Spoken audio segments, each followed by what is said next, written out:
Good day, and welcome to the Hanover Insurance Group's fourth quarter 2019 earnings conference call. My name is Gary, and I'll be your operator for today's call. At this time, all participants are in listen-only mode. Should you need assistance, please signal a conference specialist by pressing the star key followed by 0. After today's presentation, there will be an opportunity to ask questions. To ask a question, you may press star then 1 on your touch-tone phone. To withdraw your question, please press star then 2. Please note, this event is being recorded. I would now like to turn the conference over to Oksana Lukasheva. Please go ahead. Thank you, operator. Good morning, and thank you for joining us for our quarterly conference call. We'll begin today's call with prepared remarks from Jack Roche, our President and Chief Executive Officer, and our Chief Financial Officer, Jeff Farber. Available to answer your questions after our prepared remarks are Dick Lavey, President of Agency Markets, and Brian Salvatore, President of Specialty Lines.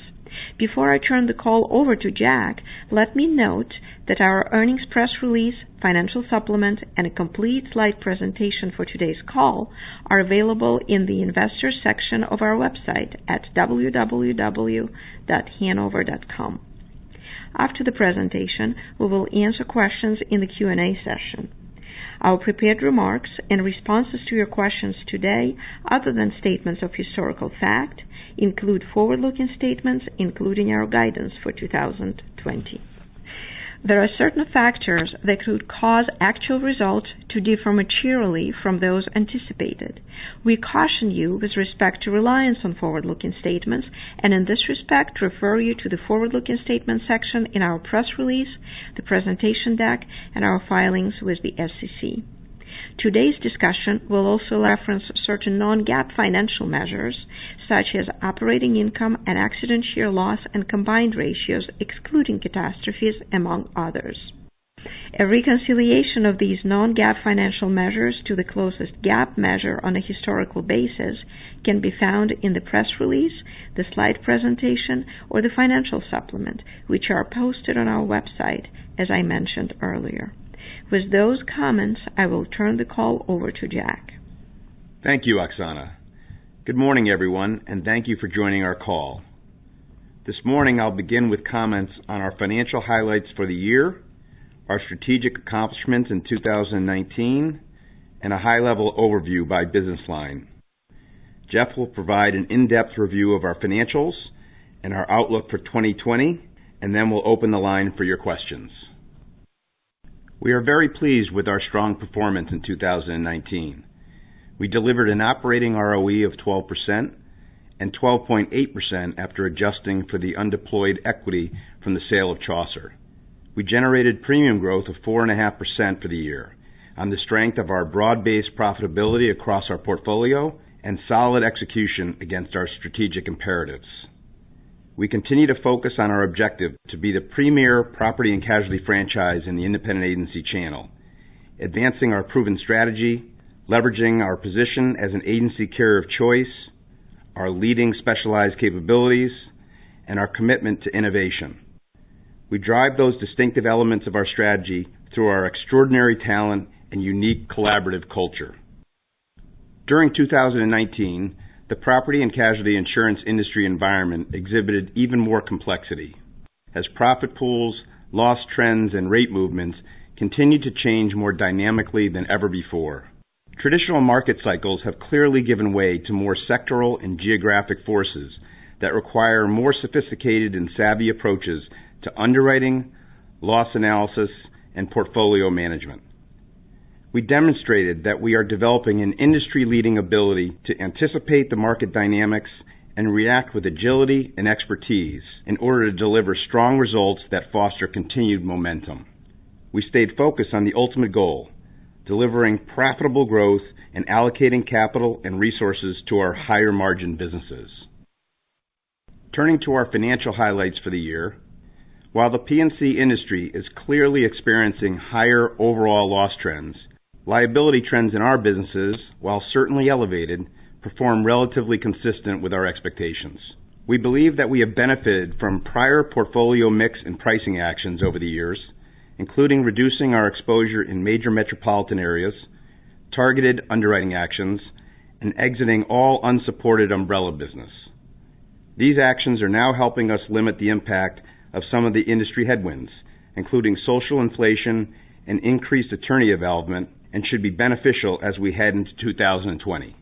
In 2019, we also benefited from catastrophe experience that was more favorable than last year and below historical averages.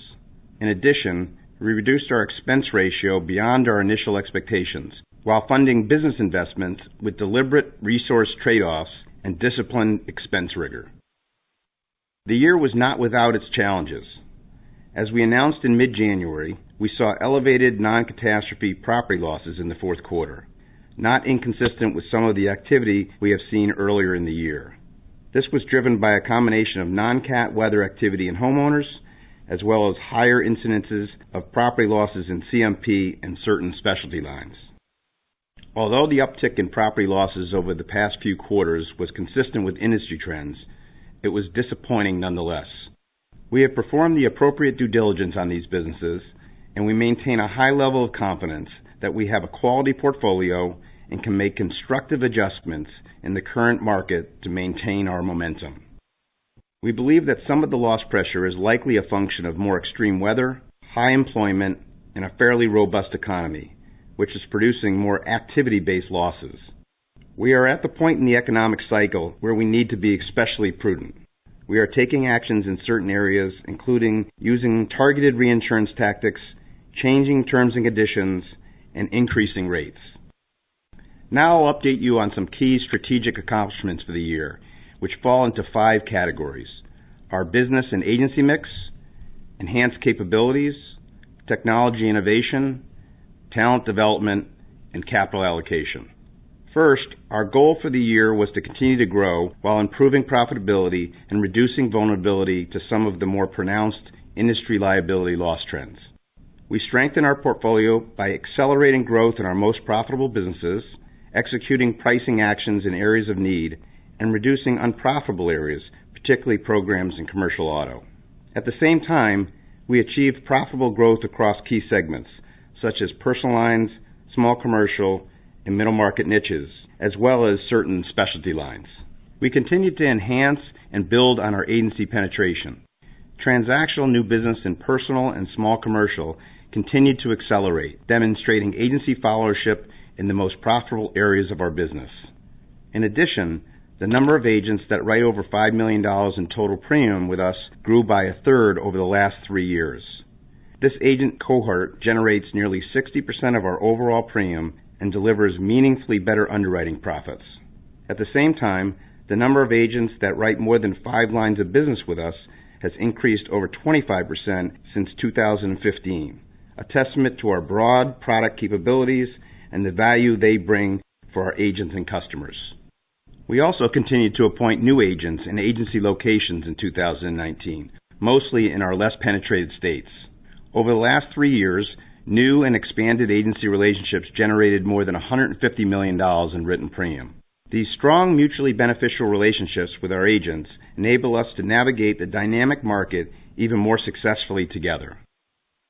Second, we continued to build out some of our newer products last year, including the depth and breadth of our E&S, cyber, and financial institution businesses.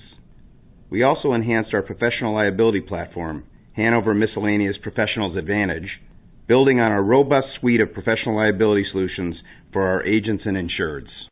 In personal lines, we expanded our Hanover Prestige brand across all of our personal lines markets in 2019, delivering high-value auto, home, and condominium coverage to customers in all of our personal lines states.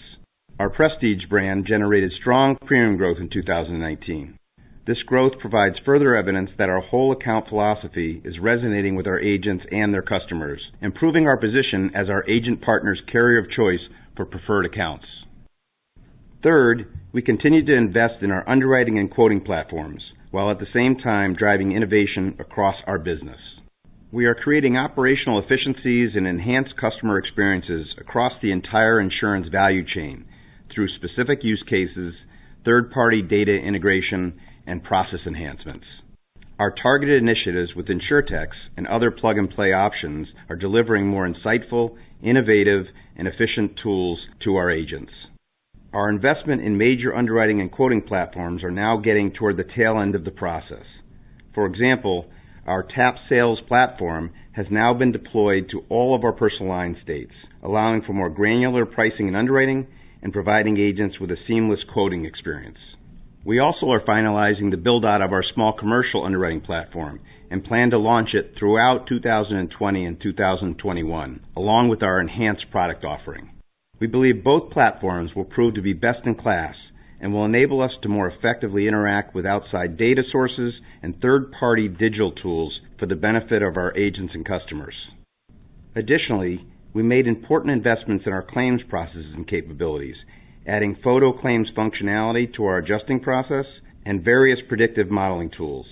This work enables us to enhance our operating efficiencies and take advantage of economies of scale in our claims functions, which will help us drive both loss and expense ratio improvements over time.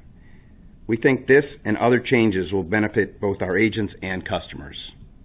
We have paid for the incremental costs of these projects through prudent expense management, including reductions and savings in less critical areas of our operations.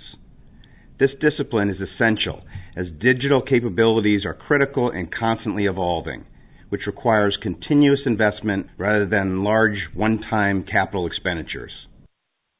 Fourth, attracting, retaining, and developing our talented team is perhaps the most important ingredient in the success of any company in our industry, so I could not be more proud of the success we had on that front in 2019.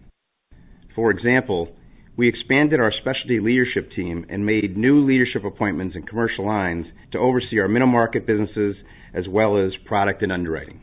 We established new positions, including Chief Data and Analytics Officer and Chief Digital Officer, to lead our overall efforts to use data, analytics, and technology even more effectively and to create sustained value.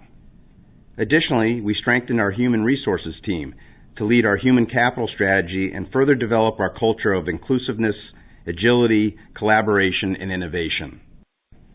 Finally, in 2019, we continued to be prudent and accountable stewards of our shareholders' capital. Upon completion of the Chaucer sale at the end of 2018, we returned an initial $450 million of sale proceeds in the form of a $250 million accelerated share repurchase agreement and a $200 million special dividend. Over the course of 2019, as we continued to generate capital to fund organic growth opportunities, we distributed the remaining Chaucer proceeds through 2 additional ASR programs and a second special dividend.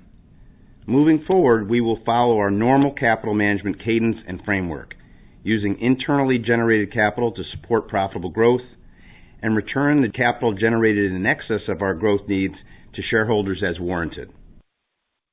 Before I conclude my remarks, I will provide a high-level overview of our performance by business, beginning with commercial lines.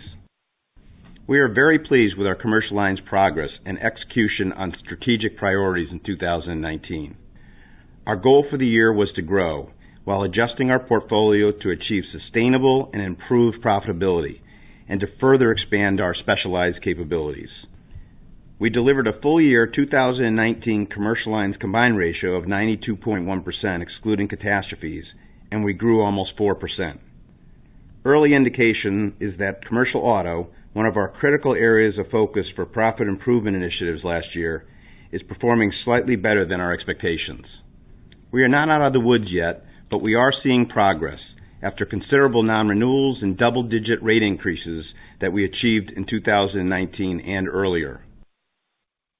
In our program business, we still have some additional work to do. We discontinued certain programs from the book in 2019. We will continue some of this work this year to ensure profitability in this business. Excluding targeted underwriting initiatives in commercial auto and programs, we generated overall commercial lines growth of 6.1%, with increasing growth momentum throughout the year in our higher profit margin businesses such as small commercial and professional lines within specialty. Additionally, our newer specialty capabilities, such as excess and surplus lines, cyber, and financial institutions, are gaining momentum. The pricing environment in commercial lines continues to be dynamic, but it did improve as the year progressed. Industry-wide rate decreases and benign loss trends in workers' compensation persisted, while double-digit rate increases in commercial auto continued throughout the year. We are observing firming trends in certain property and specialty lines in response to the large property losses and social inflation that many industry participants have been observing. Our core commercial pricing increased during the fourth quarter to 7.9%. The rate component continues to increase in a measured way. Also, as we have seen in prior quarters, exposure can and did drive some of the quarterly variability. Overall, we enjoy a strong market position in commercial lines. We are excited about the market dynamics, and we have confidence in our continued performance. As we look forward to 2020, we believe we have a strong line of sight to mid-single-digit growth overall and double-digit growth in some of our most distinctive and profitable sectors. Our personal lines business had a very solid year. This business delivered a combined ratio of 91.6% excluding catastrophes. While we experienced some pressure throughout the year from non-catastrophe weather and continuing prior year bodily injury trends, this business continued to achieve target returns. Our current year liability trends remain in line with our expectations, but we prudently increased our fourth quarter loss picks to reflect the increased legal environment and medical costs spilling over into the personal auto line, which we have been observing in our prior year claims. Our personal lines business increased net premiums written by 5.7% for the year, driven by new business growth and rate increases. While the personal lines market remained very competitive throughout 2019, we continued to hold the line on pricing. We achieved 5% rate increases in this business in the fourth quarter and will continue to balance pricing discipline with retention needs to produce optimal results. Today, account business represents approximately 85% of our portfolio, and we believe our new sales platform and account-centric product offerings will further fuel the growth of our whole account business. With continued price increases and strong support from our partners, we feel very good about 2020 prospects for personal lines and are targeting mid-single-digit growth. We begin the new year with healthy, broad-based profitability, a strong book of business, and outstanding agency relationships that will enable us to pursue market opportunities with more market insights. We are confident in our ability to navigate the dynamic loss environment effectively. As I look ahead, I am energized about our prospects. We believe the differentiated consultative relationship with our agent partners, combined with our broad portfolio, will continue to play to our advantage as we seek to deliver new, highly profitable business. Together with our partners, we are well positioned to capitalize on emerging opportunities and to continue to successfully build on our businesses. With that, I will turn the call over to Jeff. Thank you, Jack. Good morning, everyone. For the quarter, we reported net income of $109.8 million, or $2.76 per diluted share, compared with $123.6 million, or $2.88 per diluted share in 2018. After-tax operating income for the quarter was $80.2 million, or $2.01 per diluted share, compared with $64.9 million, or $1.51 per diluted share in the prior year quarter.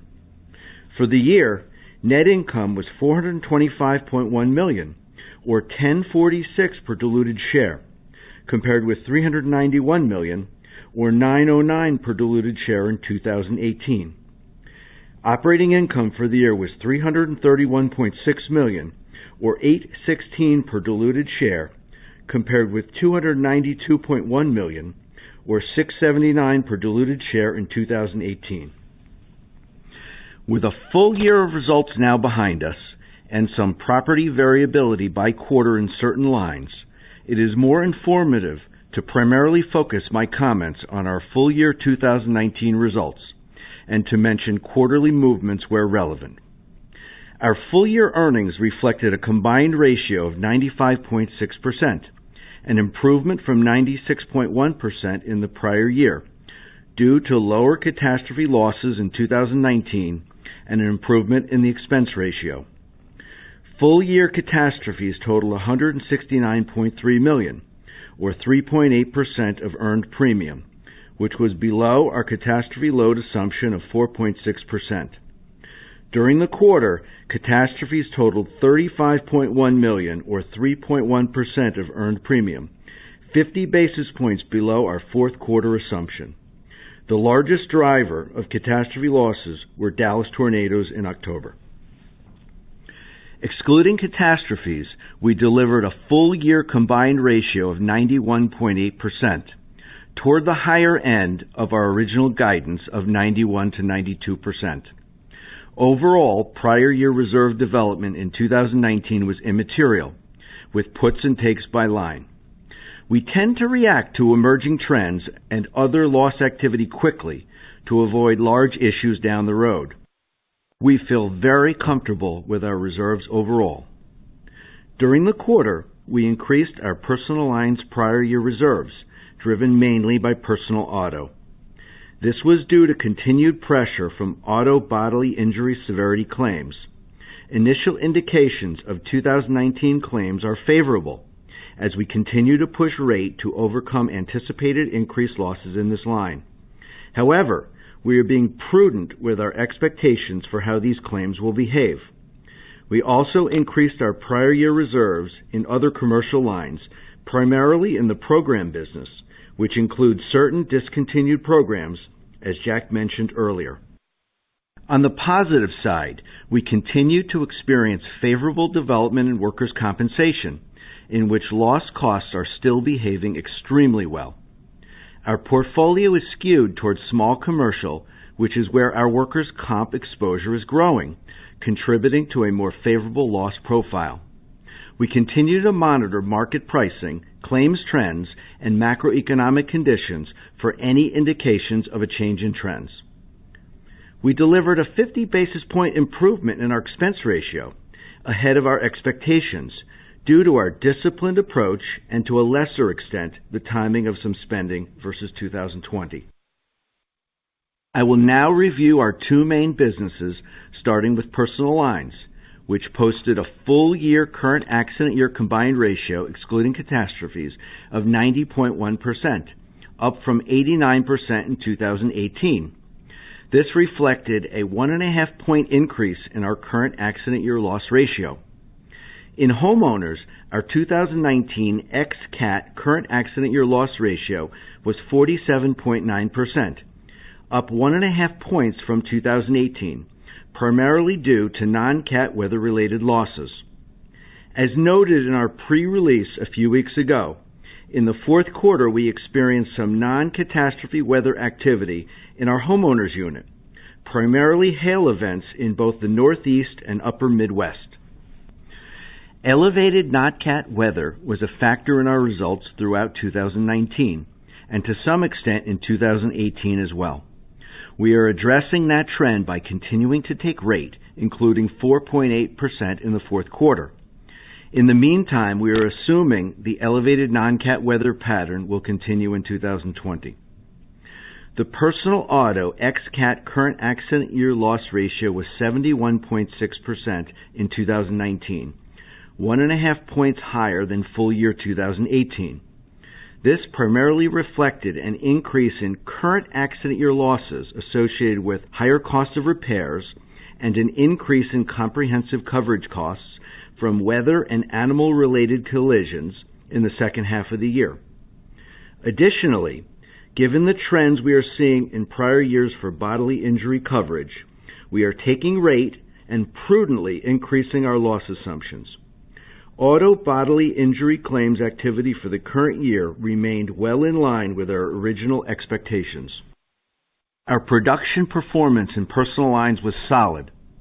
Net written premiums increased 5.7% in 2019 and 4.4% for the fourth quarter. We continued to be very disciplined, achieving rate increases above market levels, and we are accepting a slight decrease in retention as a result.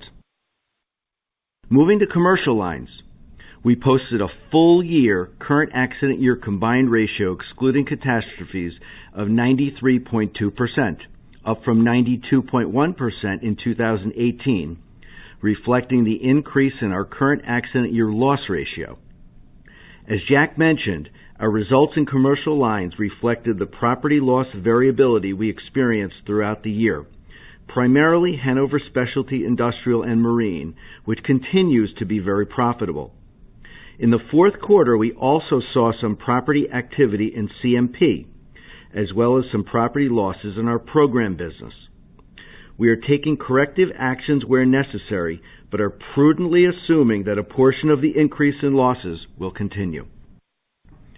The loss ratio in our commercial auto book improved 2.6 points to 69.6%, driven by the cumulative impact of our substantial underwriting actions and rate increases in excess of 10%.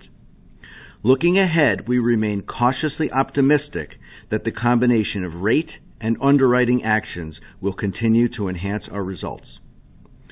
Commercial lines net written premiums grew 6.5% for the fourth quarter and 3.7% for the year, reflecting both certain underwriting actions and a rigorous attention to growth in our most profitable businesses.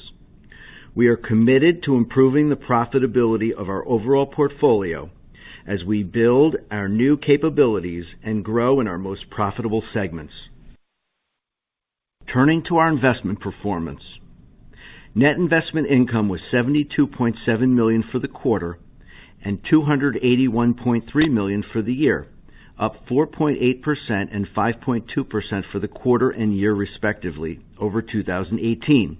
The increase was primarily driven by the temporary investment of Chaucer equity, which is now fully deployed, and higher operational cash flows, partially offset by lower prevailing new money yields.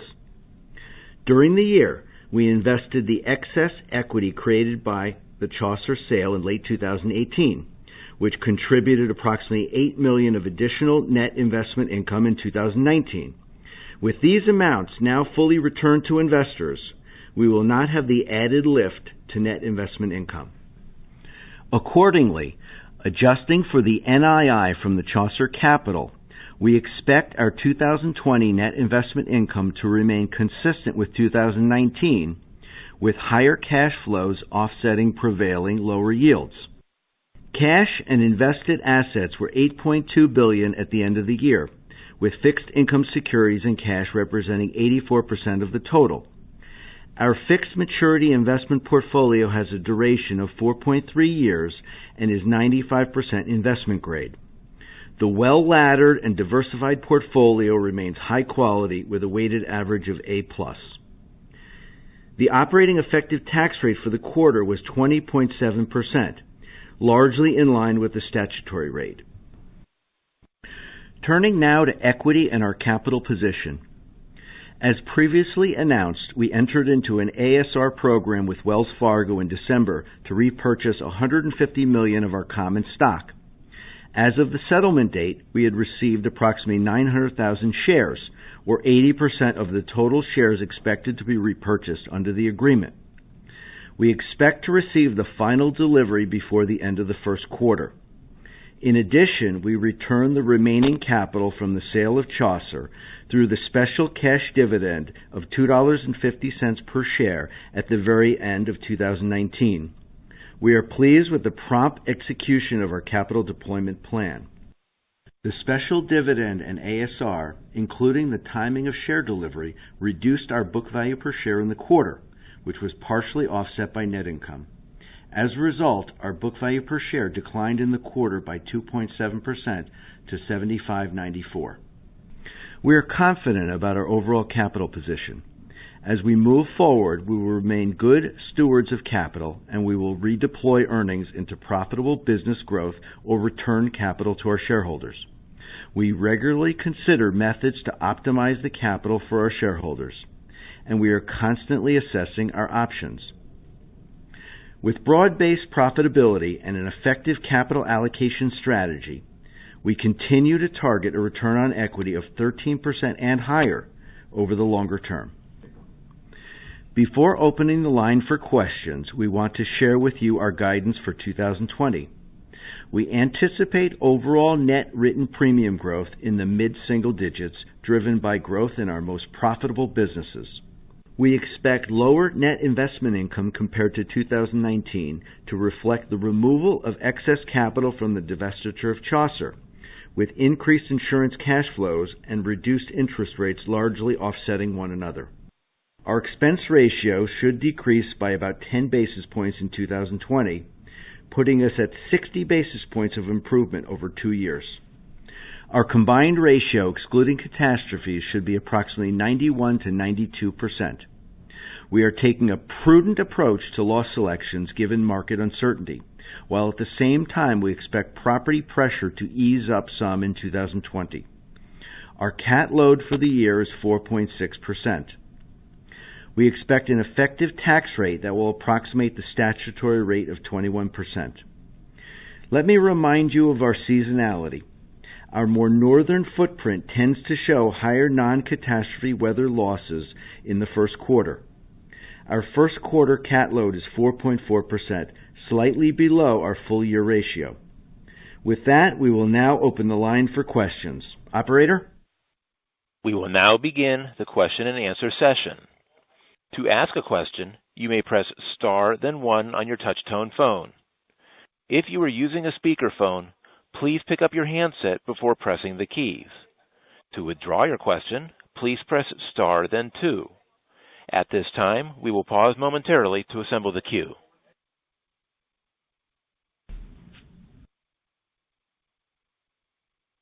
Our first question comes from Matt Carletti with JMP. Please go ahead. Hey, thanks. Good morning. Morning.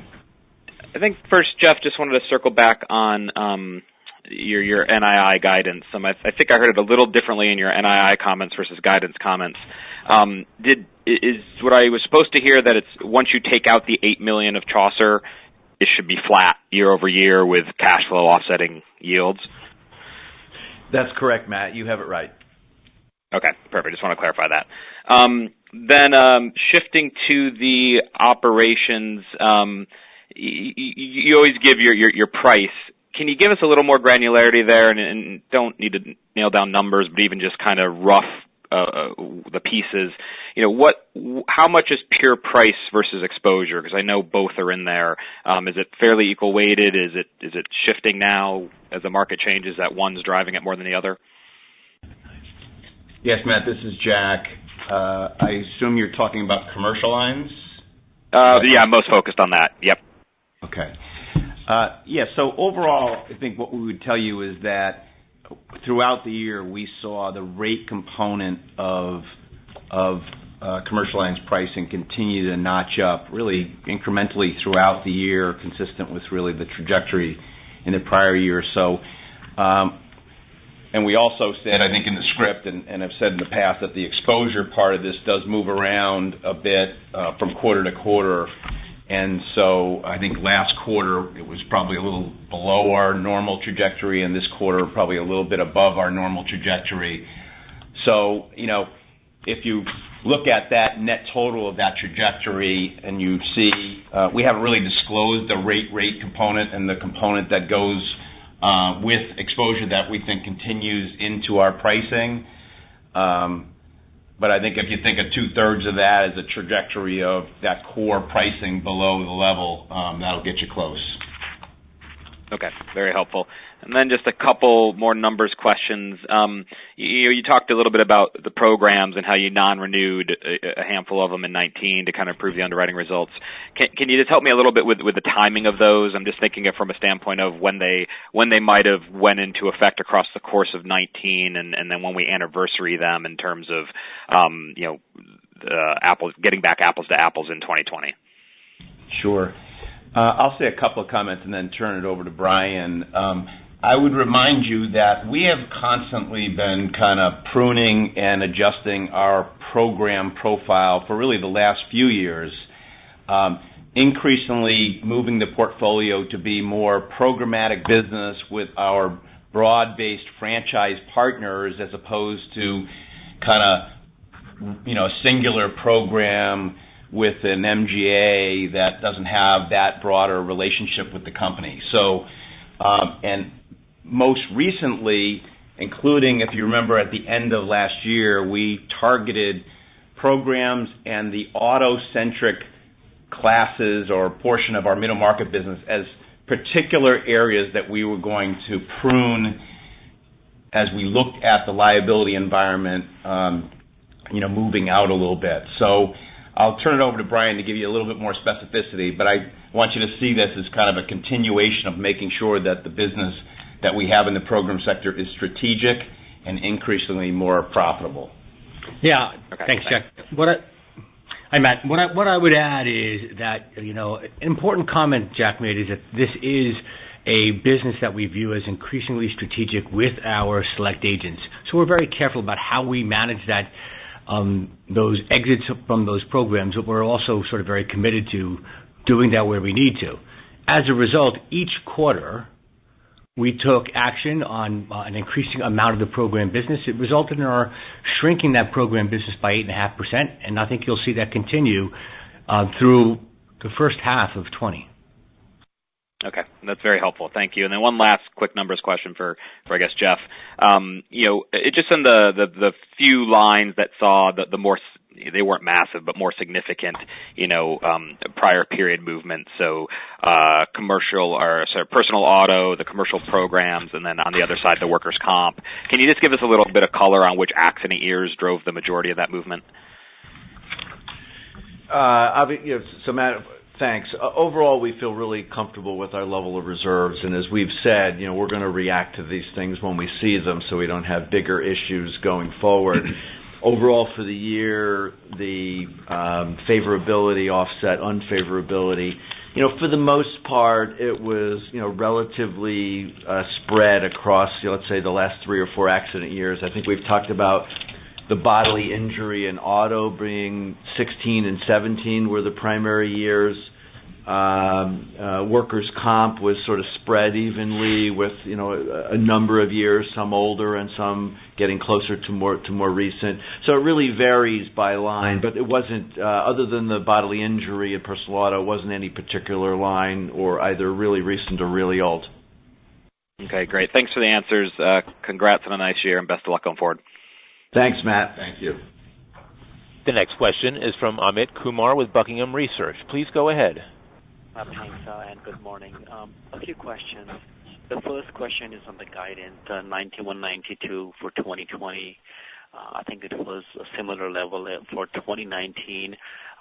Maybe starting with the commercial lines, when you look at the pricing actions and then you look at the loss cost trends, how are we thinking about margin improvement from here, assuming normalized losses and non-cat activity? So, Amit, overall, in terms of our guidance, thinking about 2020 relative to 19, we do expect some margin improvement, again, from 19, with personal lines largely being flat. So we're seeing some elevated property and some auto BI that we feel we need to react to. And in the commercial lines, we're actually seeing improvement there. So specialty, we expect to have somewhat reduced property losses. And in core commercial, it's really a combination of the property volatility returning slightly to a normal level, and also the commercial auto improvement taking full hold. So the combination of continuing to get double-digit pricing and the earn-in fully of the underwriting action should give us a little bit of a lift. And overall, there's a margin improvement from 19 to 20. Got it. That's helpful. Maybe just staying on the loss cost discussion and switching back to the PowerPoint slide 6, which I think you've done a great job in outlining how the social inflation trends and your book interacts. The question I had is, you mentioned the limits, et cetera, and I think you're highlighting how your limits are, at 1 million, 90% of your book is at or below 1 million limit, et cetera. There is a debate which is emerging in this space, which is talking about how low limits might not insulate companies from social inflation, and in fact, social inflation in some cases has made its way down from the larger limits to the lower limits. Maybe you can talk about the broader trends and also about your specific experience, over the last 12 months or so. All right, thank you for that, Amit. This is Jack. I'm going to kind of talk about it Yes, sir. at a high level, and then I think Dick has a few thoughts that he wants to share. As you look at slide 6 in our presentation, we really thought it was appropriate to remind everybody that the increased severity that's been making its way into the liability lines, obviously first in commercial auto in a pronounced way, is something that we've been wrestling with and the industry's been wrestling with for a number of years. But if people will recall, midway through 2018, we saw some elevated losses coming through, particularly in the auto area, that caused us to make some adjustments, and in our picks, in our pricing, in our underwriting. We also want to remind folks that 3 or 4 years ago, we were maybe one of very few companies that was identifying some CMP liability claims patterns that looked challenging to us. At that time, if you remember, we talked about losses that were primarily slip, trip, and fall type losses in the major metropolitan areas, although you could see some of it in some of the more challenging litigation environments. So all of this was a way for us to kind of say, how do we share with folks what we've already told you about the improvements that we've made in the portfolio, and then some contemporary things that we're doing to address the mix of the business, both sector and geographically. The last point I would make just is about the issue around the limits profile of a company. I would tell you in aggregate, mathematically, this problem exacerbates itself as you move up the limits profile. Is there some evidence that you're seeing more and more litigation and activity at lower levels of the business? I think the answer is yes, and we talked about that a little bit in our personal lines business, that we're even seeing some evidence of some change there. But mathematically, from a loss ratio standpoint, it gets very much exacerbated if you're a higher limit player, if you have a huge umbrella book of business. And so, Dick, do you want to provide some color on that? Yeah, just add a few color commentary. You're absolutely right. Our view is lower limits certainly helps insulate you from this trend, but certainly we're seeing it in our business. But just as importantly, moving away from certain classes or geographies is going to help as well. So what we showed you here was that we've taken some action, and more importantly, the outcomes or the improvements that we pushed ourselves on in these areas, which we think further insulates us or mutes the effect of the social inflation into the future. So what we show you is GL premium in our middle market book and how we pushed ourselves away from certain classes of business where that was more prevalent. So slip, trips, and falls you would tend to find more in real estate, retail, hospitality, restaurants. So you can see 25% reduction for us over a 3-year period. So class of business is one way to help insulate you. Geographies is the other. So we don't spike out exactly which of these cities are, but major metropolitan areas, which were more litigious in nature, we watch those patterns closely, and again, pushing our GL premium in middle market out of those geographies pretty significantly, 30% in one area and 55% in the other. The other question I had was maybe switching gears to personal auto. I know you sort of briefly responded to the loss cost trends, the previous question. Maybe can you expand on the frequency and severity trends in BI and PD, and how should we expect them over 2020? Sure. Yep, I could take that one. So good question. We don't have a crystal ball, obviously, but a key question I think remains about the future of the frequency trends. Because when you talk about this, I think we would say the severity is likely to continue in FISDAM, so collision and comp. The cost of repair on that FISDAM side.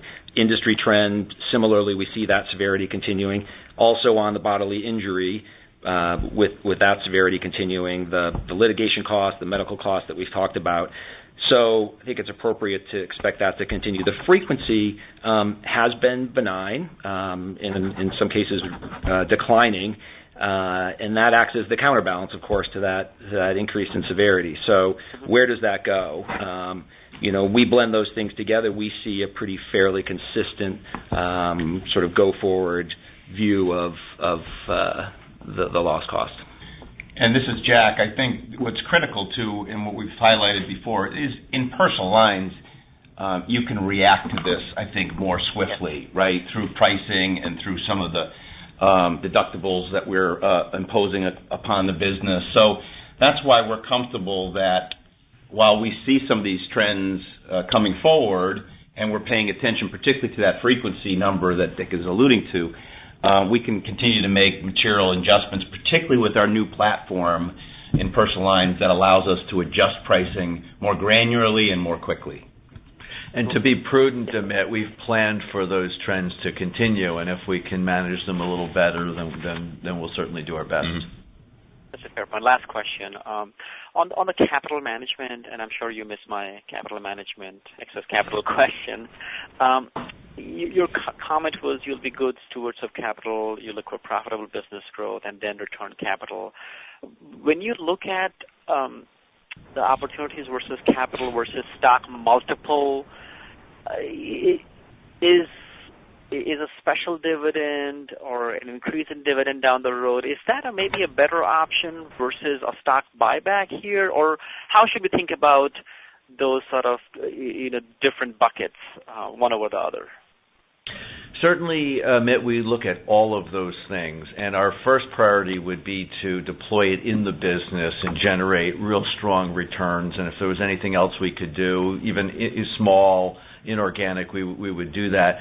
We'll figure it out in terms of what's the best for shareholders. But, at different price points of valuation, certainly stock buyback becomes more attractive or less attractive. So we're going to continue all the alternatives. I think, having excess capital in a short-term nature like Chaucer, that dictates a special dividend and sort of feels appropriate.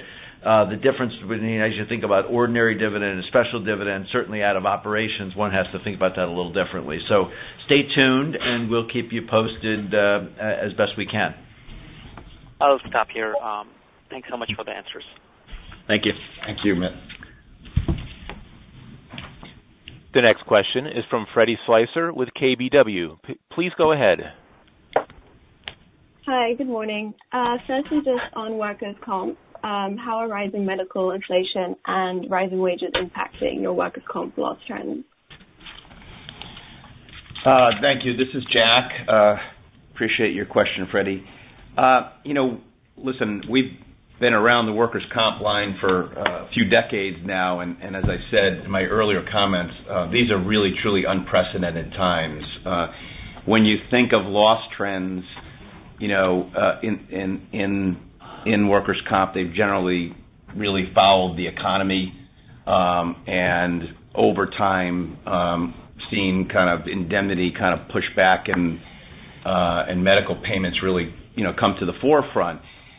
And even though there's still medical inflation out there, what is getting challenging, I think, for the industry to understand, and it's happened to be helpful, but not challenging in a negative way, is understanding the difference between the cost of medical procedures and, if you will, medical inflation with the reduction, frankly, in incidents and types of claims. And we have done a lot of analysis inside to determine how much of the reduced loss trend and, frankly, negative loss trend in a couple of years was a function of a robust economy versus changes in jobs, changes in risk management, or even claims management.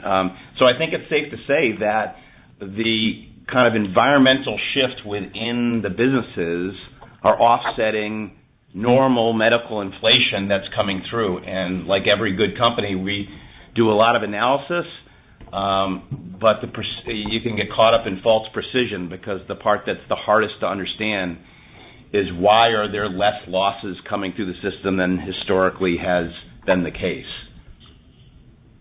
That's helpful. And then just following up on that, how are you incorporating any risk of social inflation spreading to workers' comp?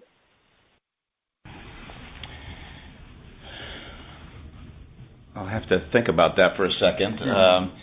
I don't know that we have specifically tried to align social inflation to the workers' comp line of the business. I'd have to kind of defer to some of the folks that are maybe kind of doing some of that more granular analysis, but nothing comes to mind that jumps out at me. Okay, and then just moving on to personal auto, just wondering if the intensifying bodily injury severity is specific to any particular region, and how are you feeling about overall personal auto pricing in 2020? Yeah, I want to make sure I heard that question properly. The bodily injury severity is not sort of attached to any particular geography. I'd say that's a fairly broad spread phenomenon. I think your second question was around pricing, and we would say the market environment is certainly becoming increasingly competitive. We've seen our competition decelerate their rate increases, so still achieving positive increases. As you would expect, we track this very closely. We have terrific comparative rater information by state, and so we've been holding steady on our rate. Our filed position both in auto and home is above the industry, and we're feeling a little bit of a pinch in the retention there, but we think that's a wise trade-off as you prioritize profitability over growth. So it is a competitive environment. We're seeing some potential evidence that these competitive pressures may actually not have that persistency over time. As we had talked earlier, the severity that we're experiencing in the industry, both on the FISDAM bodily injury, is putting justifiable pressure on profit. So we think other carriers likely will respond. So I think that's a question of how long this competitive environment persists. And as we said earlier, we're getting 5 points of rate for personal lines overall, but for bodily injury specifically, we're getting meaningfully more than that. That's right. Okay, great. Thanks for the answers. Again, if you have a question, please press star then one. The next question is from Paul Newsome with Piper Sandler. Please go ahead. Good morning. Congrats on the quarter. Morning. Most of the details questions I think you asked, maybe I'll give you towards the end of softball here. Could you talk a little bit about sort of, longer term, where you want to build out more particularly? I mean, as we, not so much 2020, but as we think about it over a multi-year period, is it just more of the same, or are there specific areas that you'd like to see heavily overweighted with growth over the next several years? Yeah, thanks for that, Paul. This is Jack again. Listen, it's an interesting time for us as a company after spending quite a bit of time rebuilding this portfolio and creating more diversification, driving more specialization into really all of our businesses. So I would start off with what we're most proud of is that we have really broad-based profitability today. Our personal lines business is generating terrific returns. Our core commercial business is generating great returns. And most of our specialty businesses are above hurdle rate or better. So it's a kind of a high-class problem to say, where do you want disproportional growth? We also know that we have to continue to work on our continued diversification. So we have a bias where we can to kind of casualty-oriented specialized business that allows us to continue to get the property to casualty mix and to continue with our geographic expansion and diversification. But as you know, in our business, if you don't do that profitably, then the diversification doesn't really help you that much. So I would say that we have options down the road, and options are to see if at the right time it makes sense for us to expand our personal lines footprint. Don't need to, but have that opportunity. We have great momentum in our small commercial business. That continues, and I think you'll see us continue to prioritize that. The middle market business, I think if the environment plays out like we think, our specialized niches that are embedded in that business could have some real upside to them. But last but not least, and Brian can speak to this, we have real momentum in getting our specialty businesses with our franchise retail agents to really start thinking about building that portfolio more assertively with us. So Brian, maybe you can build on that. Yeah, sure. So I guess a couple of comments. First, I would point out that when I look at the overall specialty portfolio and the growth that we've achieved, when I take out the actions that we're taking in the program business, the rest of the specialty business grew by 7% in 19, and we're looking for similar growth like that going forward. And, I would add that some of our most profitable, largely casualty-driven areas, such as our broad-based professional lines business, our E&S business, they're growing high single-digit, double-digit type growth. And that, to me, is very powerful. Additionally, we do think quite a bit about, what is important, what is valued by our agents. And so as we continue to push there and continue to build out, right, I think Jack before mentioned some of our newer propositions, such as our financial institutions business and the work that we're doing to really expand our E&S business in the retail space. Right, those are areas that we have put a lot of focus on, and we expect to see real contribution from them going forward as well. Great. Thanks, guys. Appreciate it. Thank you, Paul. Thank you, Paul. This concludes our question and answer session. I would like to turn the conference back over to Oksana Lukasheva for any closing remarks. Thank you, everybody, for participating today. We're looking forward to talk to you next quarter. The conference is now concluded. Thank you for attending today's presentation. You may now disconnect.